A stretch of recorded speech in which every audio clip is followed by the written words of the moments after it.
It is time for the O's presented by FedEx on Washington Football Live. Julie Donaldson, Santana Moss. One of the biggest free agent signings for this team was bringing in Santana, Kyle Allen. You knew you had to have depth after Colt McCoy and Case Keenum left, and Dwayne Haskins Jr. now charged to pretty much take over the team. It's his job to lose, but coaches stress there's going to be competition, and you have to have other quarterbacks to be able to push Dwayne as well. Kyle Allen knows this system. How important do you think that is coming in here when you do know new coaching staff? I think it's very important. I think, one of the bright sides of bringing the staff in here, they brought someone that when everything fails or at worst, we can always rely on a guy to get in there and show these guys what we expect out of them from that position. Right now, they have, a beefed up competition going on because of Alex being able to go out there and participate and compete for a job. But I think at worst or at best, or however you want to put it, he's a great second or third guy we can always lean on. This is Haskins' job to lose, and I don't see him doing that.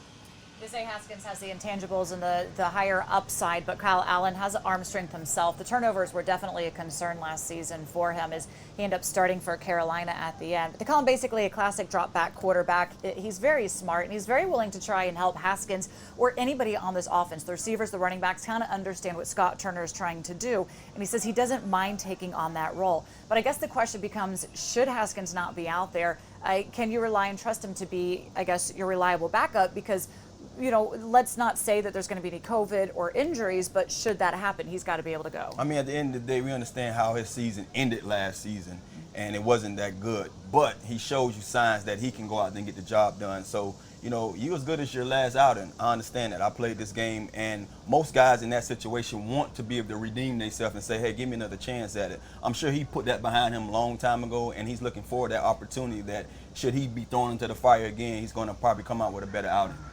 It'll be interesting as well because as they are on the field behind us now, Alex Smith is also part of that quarterback workouts. He's just going to be doing individual drills until he be able to get further along, and the team says they can do a little bit more than that, but he is back out there, so it does increase the competition as well. So they brought in running back as well, Peyton Barber. Look, he did pretty well for them down in Tampa the past few years. He played in 4 seasons. He only missed 1 game, so he's very serviceable. And I know they're relying on him in this offense to really kind of be that downhill runner, to be able to run inside the tackles, and that's what you have for Adrian Peterson, but you have to be able to have somebody else that can get in there as well. Again, depth. Yeah, when it comes down to it, I mean, he's in a great position now with Geis gone. When Geis was here, I was scratching my head like, where did he serve a purpose at? But now having that chance to make this team because of Geis being removed from the team, he's very reliable. He's very durable. So, we have a guy who we can, force feed when it comes to those first and second downs in AP, but you need that young guy that has shown you that he can stand the test of time and go out there and play when called upon. So I'm glad to see that he has an opportunity now to make in the squad. If you want to know how it's going to go, we've been told multiple times, it's going to be running back by committee. That is how this offense is going to go in the running back room. They also brought in wide receiver Dontrell Inman. Now, Kelvin Harmon injured his knee, so he's out for the season. You needed an extra body, but what Inman brings is experience at the position. He is the most experienced. He's been in the league the longest, other than Cody Latimer, which right now is not going to be able to be out there.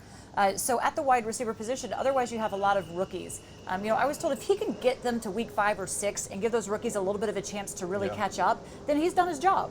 No doubt. I mean, he's a guy that you can always say, hey, when in doubt, we can rely on a guy who's going to do his job. He might not, wow you with any way how he runs or his route running, but he's going to go out there, and if you say go 10 yards and turn around and catch this button hook, then he's going to do so. And he can show these guys that's how, what it takes to be a pro. I think we have enough talent around him that we don't really need much from him, but that leadership, and when we call upon him to go out there and make a first down, that he do so. So it's a great pickup.